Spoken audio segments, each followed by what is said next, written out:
Welcome to the deep dive. Today we're going beyond just the numbers on the scale. We're looking at weight loss, but maybe not how you usually think about it. Exactly. We're exploring those really profound psychological and, well, emotional shifts that happen after someone loses weight. It's not just about the medication or the diet plan. Right.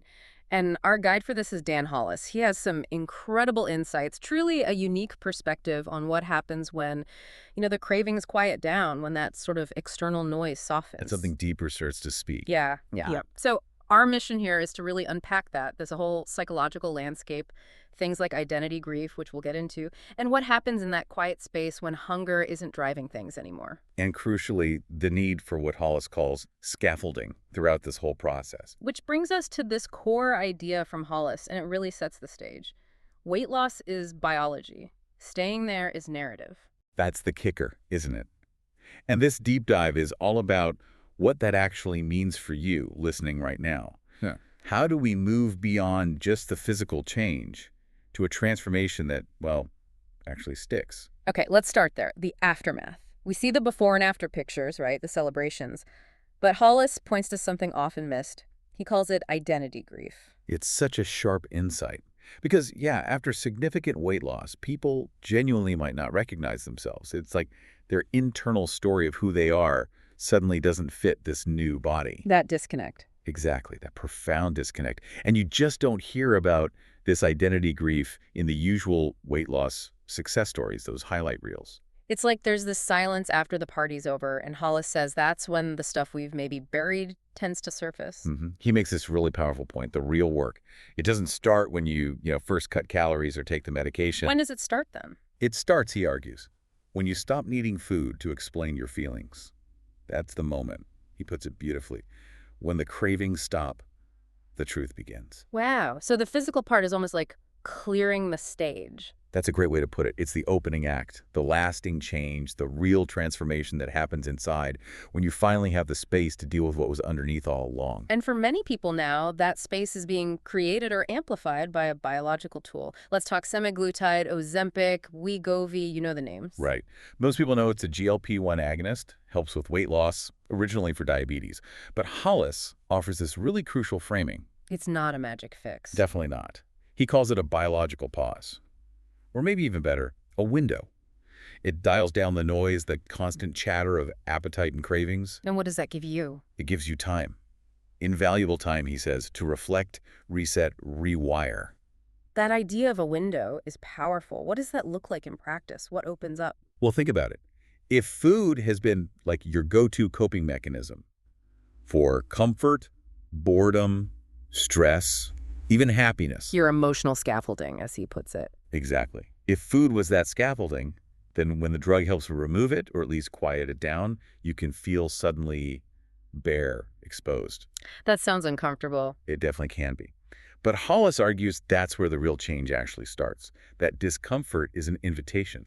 It's the signal that now you have the chance to build something stronger internally. Okay, so the noise is down, the window is open, we can start to listen differently, not just to stomach rumbles, but to something else. Precisely. A deeper layer of hunger. And Hollis has this brilliant definition. Emotional hunger sounds like a craving, but it's actually a question. A question. Yeah, a need asking to be seen. Underneath that urge to eat, there might be loneliness, anxiety, boredom, even joy sometimes gets tangled up with food, right? Yeah. The craving is just the surface signal. So the craving isn't the problem, it's a message. But how do you, decode it? How do you hear the actual question instead of just grabbing the snack? The million-dollar question. Hollis talks about separating signal confusion. It's about learning to pause, to actually observe the craving, get curious about it, instead of automatically acting on it. Like pressing pause before hitting play. Kind of. Yeah. You ask, okay, what's really going on here? And yes, that silence the medication might provide, where these feelings come up more clearly, it can feel awkward at first, but it's also incredibly clarifying. Because you can find real solutions. Exactly. Solutions to the actual need, not just temporarily masking it with food, which often doesn't even work that well anyway. Okay, makes sense. But then what? You've decoded the signal, you understand the need, but there's the space now. Hunger used to fill it. Right. And when that physical drive fades, Hollis says it kind of shapeshifts. Into memory, maybe confusion, definitely. Space. And here's the warning. if you don't intentionally fill that space with something nourishing for your mind and soul. The cravings come back. Or the old patterns do. He puts it starkly. People don't relapse into hunger. They relapse into confusion. So you need to build something new in that space. Absolutely. Yeah. This is where his concept of neurobiological scaffolding is so vital. Think of it literally. You have to actively build a new support structure in your brain and your life by consciously creating new habits, new routines, new ways of coping, new ways of finding joy, stitching them, as he says, into your daily life until they become the new automatic pathways. Support isn't just nice to have. He stresses it's neurobiological scaffolding. It's essential construction work. And this building work connects directly to identity, right? You mentioned identity grief earlier. Yes.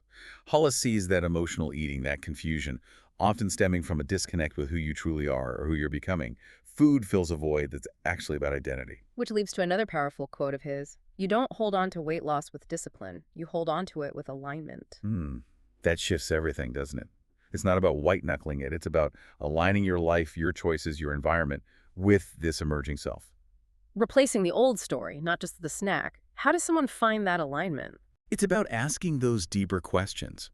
Who am I now? Who do I want to be? What kind of life supports that person? And then intentionally building that life. It's moving from fighting yourself to, well, becoming yourself. Of course, any big change, any journey like this, Yeah. it's rarely a straight line. There are bumps, setbacks. And Hollis really reframes those. He insists they are predictable. They're human. Yeah. They're absolutely not signs of failure or weakness or, being lazy. They're signals. Just signals. Your body, your brain, trying to figure things out, recalibrate. Part of the process of adapting to a massive change. I love his analogy here. He says weight loss isn't linear. It's like a spiral staircase. Right. Sometimes it feels like you're going in circles, seeing the same view again, but actually, you're still climbing. Progress, not perfection. What about plateaus? Or when old cravings suddenly roar back? He sees plateaus as the body just needing a moment to catch up, metabolism asking for a bit of grace, and those returning cravings. He says that's not weakness resurfacing, it's memory. Yeah, an old neural pathway basically lighting up and asking, hey, are we still doing this? Does this still matter? But now, because you have new awareness, maybe new scaffolding, you can answer differently. It becomes a choice point, not a failure point. So hitting a rough patch doesn't mean the medication failed or you failed. Not at all. It means the story, that internal narrative, might still need some updating, some editing. So use those moments. How? As questions. Hollis encourages asking, okay, what am I really feeling right now? What do I actually need? And who do I want to become in response to this? It shifts it from judgment to curiosity, from losing back to learning. So wrapping this up, this deep dive, really looking through Dan Hollis's lens, shows us this journey is so much more than weight, isn't it? Absolutely. It's about navigating this incredibly rich, sometimes tricky internal landscape. Yeah. The psychology of it all. And tools like Semaglutide, they offer that miracle pause, as Hollis calls it, a chance to consciously choose a new path, to actually rewire your relationship with yourself. And maybe the most powerful, resonant idea from Hollis is this. This journey isn't about eating less. It's about living more. That's it. It's an invitation, really, to meet your own deeper hungers, whatever they are, with curiosity, maybe some empathy, definitely awareness. Instead of the old patterns of judgment, strict rules, punishment.